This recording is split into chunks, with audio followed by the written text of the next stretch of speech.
पुष्प लेकर के सर्वप्रथम लक्ष्मी नारायण जी का ध्यान करना है। ओम शांताकारं भुजगशयनं पद्मनाभं सुरेशं विश्वाधारं गगन सदृशं मेघवर्णं शुभांगं लक्ष्मीकान्तं कमलनयनं योगवृद्ध्यानगम्यं वन्दे विष्णुं भवभयहरं सर्वलोकैकनाथं।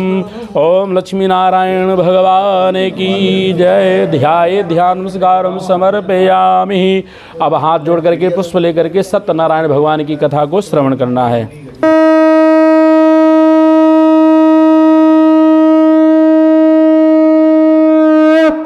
सत्यनारायण भगवान की जय। पहला अध्याय। एक समय नैमिषारण्य तीर्थ में शौनक आदि 88,000 ऋषियों ने श्री सूत जी से पूछा, हे प्रभु, इस घोर कलयुग में वेद विद्या रहित मनुष्यों को प्रभु भक्ति किस प्रकार मिलेगी तथा उनका उद्धार कैसे होगा।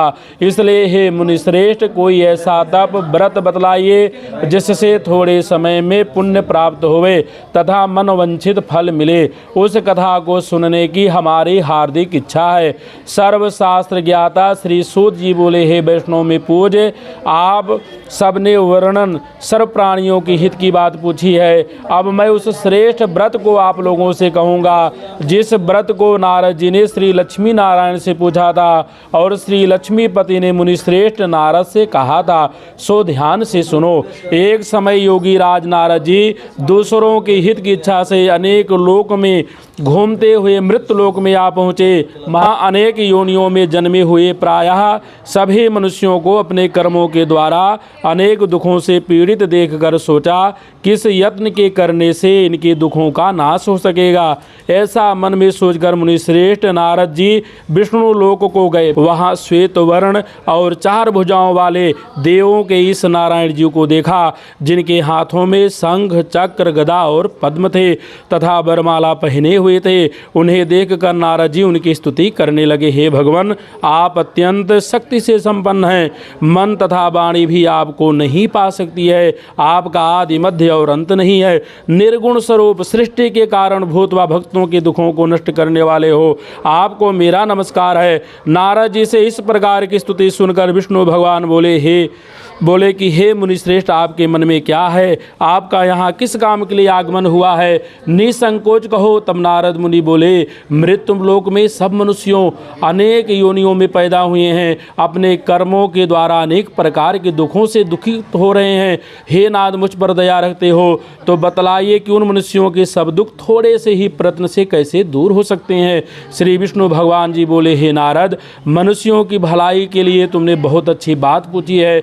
जिस काम के करने से मनुष्य मोह से छूट जाता है वह मैं कहता हूँ, सुनो। बहुत पुण्य देने वाला स्वर्ग तथा मृत्यु लोक दोनों में दुर्लभ सत्यनारायण का व्रत है। आज मैं प्रेम वश होकर तुमसे कहता हूँ, श्री सत्यनारायण का यह व्रत अच्छी तरह विधि पूर्वक संपन्न करके मनुष्य तुरंत ही यहाँ सुख भोग कर मरने पर मोक्ष को प्राप्त होता है। श्री विष्णु भगवान के वचन सुनकर नारद मुनि बोले कि उस व्रत का फल क्या है, क्या विधान है और किसने यह व्रत किया है और किस दिन यह व्रत करना चाहिए। हे भगवान, इसको विस्तार से बतवाएं। भगवान बोले, हे नारद, दुख शोक आदि को दूर करने वाला, धन धान को बढ़ाने वाला, सौभाग्य तथा संतान को देने वाला यह व्रत स्थानों पर विजयी दिलाने वाला है।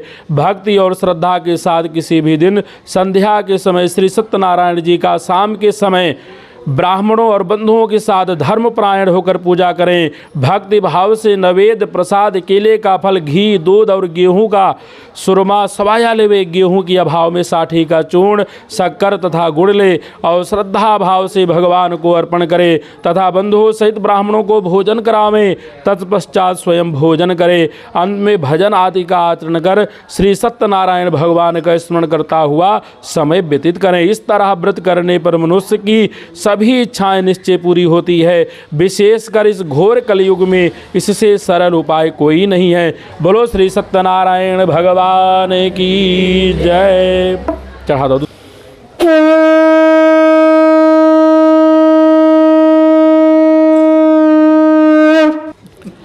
दूसरा अध्याय। सूत जी बोले, हे ऋषियों, जिन्होंने सबसे पहले इस व्रत को किया था उसका इतिहास कहता हूँ, ध्यान से श्रवण करो। सुंदर काशीपुरी नगरी में एक अत्यंत गरीब ब्राह्मण रहता था। वह भूख और प्यास से विचलित पृथ्वी पर दर दर घूमता था। ब्राह्मणों से प्रेम भाव रखने वाले श्री भगवान ने ब्राह्मण को दुखी देखकर एक बूढ़े ब्राह्मण का रूप धारण किया और उसके पास जाकर आदर के साथ पूछा, हे विप्र, आप अत्यंत दुखी होकर इस पृथ्वी पर क्यों घूमते हैं? हे श्रेष्ठ ब्राह्मण, यह सब मुझसे कहो, मैं सुनना चाहता हूँ। ब्राह्मण बोला, मैं एक निर्धन ब्राह्मण हूँ, भिक्षा के लिए पृथ्वी पर फिरता हूँ। हे भगवान, यदि आप इससे छुटकारा पाने का कोई उपाय जानते हैं तो कृपा करके बताएं। वृद्ध ब्राह्मण बोला, घोर कलयुग में श्री सत्यनारायण भगवान मनवांछित फल देने वाले हैं, इसलिए हे ब्राह्मण, तो उनका पूजन कर, जिसके करने से मनुष्य सब दुखों से मुक्त होता है। ब्राह्मण को व्रत का सारा विधान बतलाकर बूढ़े ब्राह्मण का रूप धारण करने वाले श्री सत्यनारायण भगवान अंतर ध्यान हो गए। जिस व्रत को वृद्ध ब्राह्मण ने बतलाया है मैं उसको अवश्य करूंगा, यह निश्चय करके उस ब्राह्मण को रात भर नींद नहीं आई। वह सवेरे जल्दी उठकर श्री सत्यनारायण के व्रत का निश्चय कर भिक्षा के लिए चल दिया। उस दिन उसको भिक्षा में बहुत धन मिला, जिससे बंधु बांधवों के साथ उसने भगवान श्री सत्यनारायण का व्रत किया। इसके करने से वह ब्राह्मण सब दुखों से छूटकर अनेक प्रकार की संपत्तियों से युक्त हुआ। उस समय से वह ब्राह्मण हर मास व्रत करने लगा। इस तरह श्री सत्यनारायण भगवान के व्रत को जो शास्त्र विधि के अनुसार श्रद्धा पूर्वक करेगा वह सब पापों से छूटकर मोक्ष को प्राप्त करेगा। आगे जो मनुष्य पृथ्वी पर श्री सत्यनारायण का व्रत करेगा वह सब दुखों से छूट जाएगा। इस तरह नारद जी से श्री नारायण का कहा हुआ यह व्रत मैं तुमसे कहा। हे विप्रो, अब मैं और क्या कहूँ? मुझसे कहे ऋषि बोले, हे मुनीश्वर, संसार में इस ब्राह्मण से सुनकर किस किस ने इस व्रत को किया, हम वह सब सुनना चाहते हैं, इसके लिए हमारे मन में श्रद्धा है। सूत जी बोले, हे मुनियों, जिसने इस व्रत को किया है वह सब सुनो। एक समय एक ब्राह्मण धन और ऐश्वर्य के अनुसार बंधु बांधवों के साथ व्रत करने को तैयार हुआ। उसी समय एक लकड़ी बेचने वाला बूढ़ा आदमी आया और लकड़ियों को बाहर रखकर ब्राह्मण के मकान में गया। प्यास से दुखी लकड़हारा उसको व्रत करते देखकर ब्राह्मण को नमस्कार करने लगा कि आप यह क्या कर रहे हैं और इसके करने से क्या फल मिलता है, कृपा करके मुझसे कहो। ब्राह्मण ने कहा, सब कामनाओं को पूरा करने वाला यह श्री सत्यनारायण भगवान का व्रत है, इनकी ही कृपा से मेरे यहाँ धन धान आदि की वृद्धि हुई है। ब्राह्मण से इस व्रत के बारे में जानकर लकड़हारा बहुत प्रसन्न हुआ। चरणामृत ले और प्रसाद खाने के बाद अपने घर को गया। लकड़हारे ने अपने मन में इस प्रकार का संकल्प किया कि आज शाम में लकड़ी बेचने से जो धन मिलेगा उसी से भगवान सत्यनारायण देव का उत्तम व्रत करूंगा। यह मन में विचार कर वह बूढ़ा आदमी लकड़ियां अपने सिर पर रखकर जिस नगर में धनवान लोग रहते थे वह ऐसे नगर में गया। उस रोज वहां पर उसे उन लकड़ियों का दाम पहले दिनों से चौगुना मिला। तब वह बूढ़ा लकड़हारा दाम ले और प्रसन्न होकर पके केले की फली, शक्कर, घी, दुग्ध, दही और गेहूं का चूर्ण इत्यादि श्री सत्यनारायण भगवान के व्रत की कुल सामग्रियों को लेकर अपने घर गया। फिर उसने बंधु बांधवों को बुलाकर विधि के साथ श्री भगवान जी का पूजन और व्रत किया। उस व्रत के प्रभाव से वह बूढ़ा लकड़हारा धन पुत्र आदि से युक्त हुआ और संसार के समस्त सुख भोग कर वैकुंठ को चला गया। बोलो श्री सत्यनारायण भगवान की जय।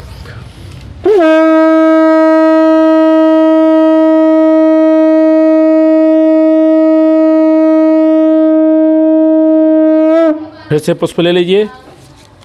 तीसरा अध्याय। सूत जी बोले, हे श्रेष्ठ मुनियों, अब आगे की एक कथा कहता हूँ, सुनो। बहुत समय पहले उल्का मुख नाम का एक बुद्धिमान राजा था। वह सत्यवक्ता और जितेंद्रिय था। प्रतिदिन देवस्थानों पर जाता तथा गरीबों को धन देकर उनको कष्ट दूर करता था। उसकी पत्नी कमल के समान मुख वाली और सती साध्वी थी। भद्रशिला नदी के तट पर उन दोनों ने श्री सत्यनारायण भगवान का व्रत किया। उस समय वहाँ एक साधु नामक एक वैश्य आया।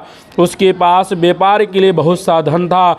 वह नाव को किनारे पर ठहरा कर राजा के पास आ गया और राजा को व्रत करते हुए देखकर विनय के साथ पूछने लगा, हे राजन, भक्त युक्त चित्त से आप क्या कर रहे हैं?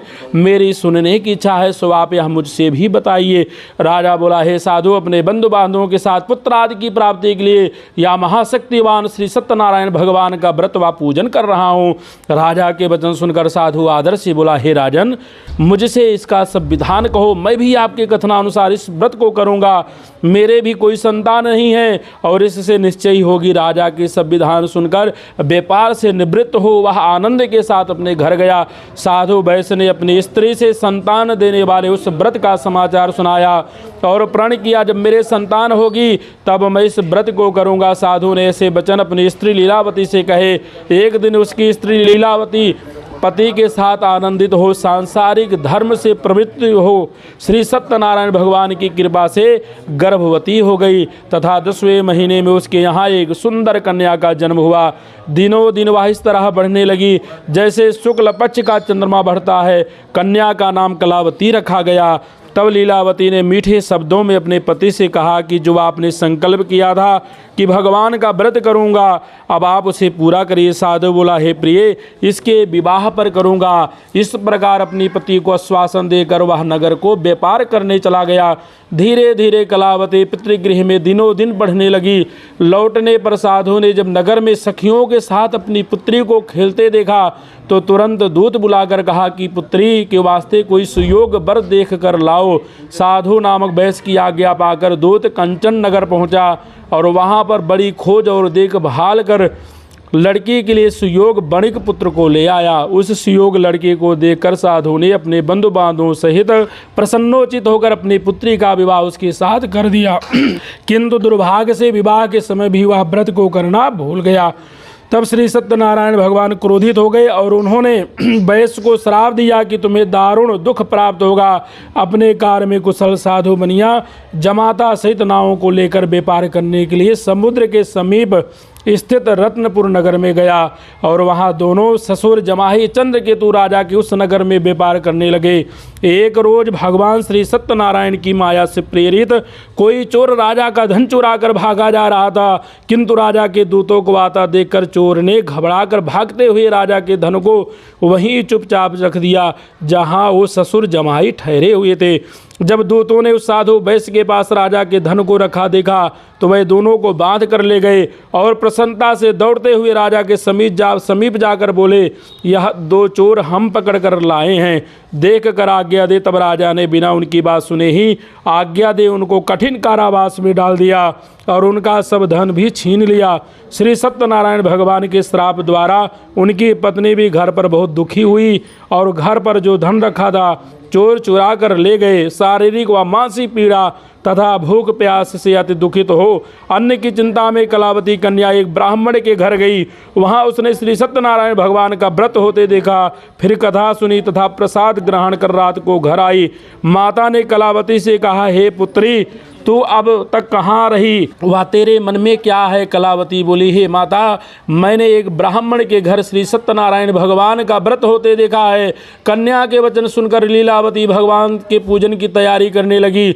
लीलावती ने परिवार और बंधुओं से श्री सत्यनारायण भगवान का पूजन किया और वर मांगा कि मेरे पति और दामाद शीघ्र आ जावें। साथ की ही प्रार्थना की कि हम सबका अपराध क्षमा करो। श्री सत्यनारायण भगवान इस व्रत से संतुष्ट हो गए और राजा चंद्रकेतु को स्वप्न में दर्शन देकर कहा, हे राजन, जिन दोनों वैश्यों को तुमने कैद कर रखा है वह निर्दोष हैं, उन्हें प्रातः ही छोड़ दो और उनका सब धन जो तुमने ग्रहण किया है दे दो, नहीं तो मैं तेरा धन राजपुत्र आदि सब नष्ट कर दूंगा। राजा से ऐसे वचन कहकर भगवान अंतर ध्यान हो गए।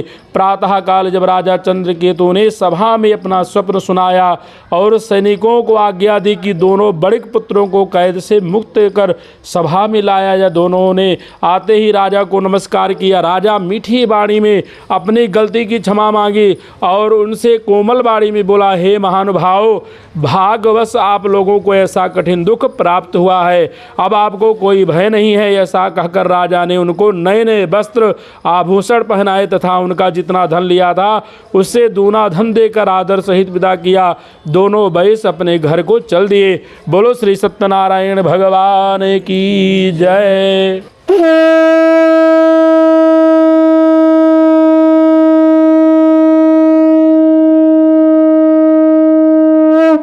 चौथा अध्याय। सूत जी बोले, वैश्य ने मंगलाचार करके यात्रा आरंभ की और अपने नगर को चला। उनके थोड़ी दूर निकलने पर दंडी भेषधारी श्री सत्यनारायण ने उनसे पूछा, हे साधु तेरी नाव में क्या है? अभिमानी बड़ी हंसता हुआ बोला, हे दंडी आप क्यों पूछते हो, क्या धन लेने की इच्छा है? मेरी नाव में तो बेल और पत्ते भरे हैं। वैश्य का कठोर वचन को सुनकर श्री भगवान ने कहा, तुम्हारा वचन सत्य हो। दंडी ऐसा कहकर वहां से चले गए और कुछ दूर जाकर समुद्र के किनारे बैठ गए। दंडी के जाने पर वैश्य ने नित्य क्रिया के बाद नाव को ऊंची उठी देखकर अचंभा किया तथा नाव में बेल पत्ते आदि देखकर मूर्छित हो जमीन पर गिर पड़ा। फिर मूर्छा खुलने पर अत्यंत शोक प्रकट करने लगा। तब उसका दामाद बोला कि आप शोक ना करें, यह दंडी महाराज का श्राप है, अतः उनकी शरण में हमें चलना चाहिए, तभी हमारी मनोकामना पूरी होगी। दामाद के वचन सुनकर वह दंडी महाराज के पास पहुंचा और अत्यंत भक्ति भाव से नमस्कार करके बोला, मैंने जो आपसे असत्य वचन कहे हैं उनको क्षमा करो, क्षमा करो, क्षमा करो। ऐसा कहा कर महान शोकातुर हो रोने लगा। तब दंडी भगवान बोले, हे बणिक पुत्र, मेरी आज्ञा से बार बार तुम्हें दुख प्राप्त हुआ है, तो मेरी पूजा से विमुख हुआ है। साधु बोला, भगवान आपकी माया से मोहित ब्रह्मा आदि भी आपके रूप को नहीं जानते, तब मैं अज्ञानी कैसे जान सकता हूँ? आप प्रसन्न होइए, प्रसन्न होइए, प्रसन्न होइए। मैं सामर्थ्य के अनुसार आपकी पूजा करूँगा, मेरी रक्षा करो और पहले के समान नौका में धन भर दो। उसके भक्त युक्त वचन सुनकर श्री सत्यनारायण भगवान प्रसन्न हो उसकी इच्छा अनुसार वर देकर अंतर ध्यान हो गए। तब उन्होंने नाव पर आकर देखा कि नाव धन से परिपूर्ण है। फिर वह भगवान सत्यनारायण का पूजन कर साथियों सहित अपने नगर को चला। जब वह अपने नगर के निकट पहुंचा तब उसने अपने एक दूत को घर भेजा। दूत ने साधु नामक वैश्य के घर जा उसकी स्त्री को नमस्कार कर कहा, आपके पति अपने दामाद सहित इस नगर के समीप आ गए हैं। ऐसा वचन सुन साधु की स्त्री ने बड़े हर्ष के साथ सत्यदेव का पूजन कर पुत्री से कहा, मैं अपने पति के दर्शन को जाती हूँ, तो कार्य पूर्ण कर शीघ्र आ जाना। परंतु माता के ऐसे वचन सुनकर भी कलावती प्रसाद छोड़कर पति के दर्शन के लिए चली गई। प्रसाद की अवज्ञा के कारण सत्यदेव रुष्ट हो गए, उसके पति को नाव सहित पानी में डुबो दिया। कलावती अपने पति को ना देखकर रोती हुई जमीन पर गिर गई। इस तरह नौका को डूबा हुआ तथा कन्या को रोती हुई देख साधु दुखित हो बोला, हे भगवान मुझसे या मेरे परिवार से जो भूल हुई है उसे क्षमा करो। उसके दीन वचन सुनकर सत्यदेव भगवान प्रसन्न हो गए और आकाशवाणी हुई, हे साधु वैश्य तेरी कन्या मेरे प्रसाद को छोड़कर आई है, इसलिए इसका पति अदृश्य हुआ है। यदि वह घर जाकर प्रसाद खाकर लौटे तो इसे इसका पति अवश्य मिलेगा। ऐसी आकाशवाणी सुनकर कलावती ने घर पहुंचकर प्रसाद खाया, फिर आकर पति के दर्शन किए। तत्पश्चात साधु ने बंधु बांधव सहित श्री सत्यनारायण जी का विधि पूर्वक पूजन किया। उस दिन से वह हर पूर्णिमा को श्री सत्यनारायण का पूजन करने लगी। फिर इस लोक का सुख भोग कर अंत में स्वर्ग लोक को गया। बोलो श्री सत्यनारायण भगवान की जय।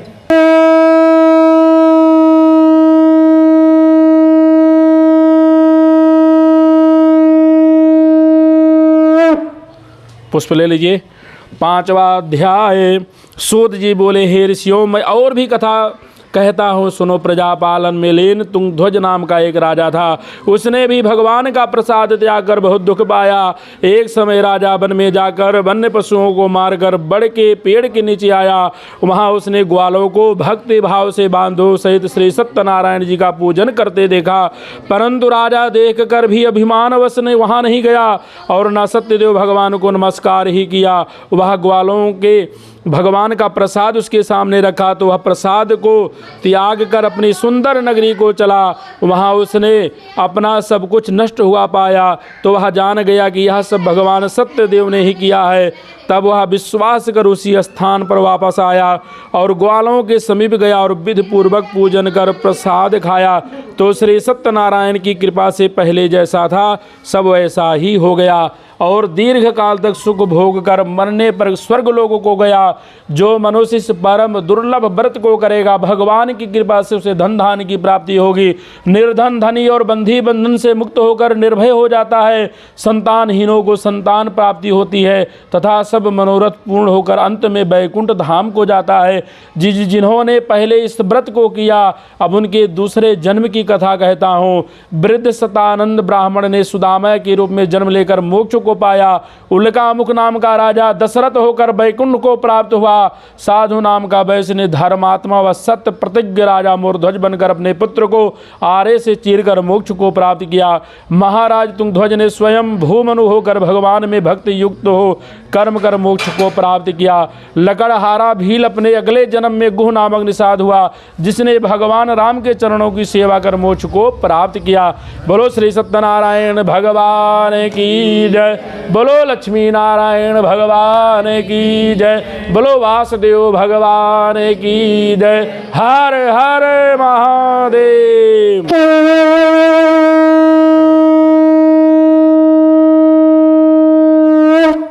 हाथ में पुष्प लेकर के भगवान से प्रार्थना करना कि हे प्रभु, आपकी कथा श्रवण करने में हमारे मन के द्वारा वाणी के द्वारा भाव कुछ हुआ हो तो उसके लिए हम क्षमा प्रार्थी हैं।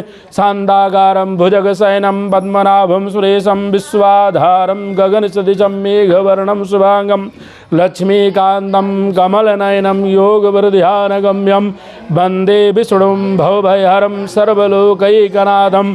या श्री स्वयं सुकृतिनां भवनेष्वलक्ष्मी पापात्मनां कृतिधियां हृदयेश बुद्धि श्रद्धा सतां कुलजनां प्रभसलज्जा तां त्वां नतास्मि परिपालय देवी विश्वं।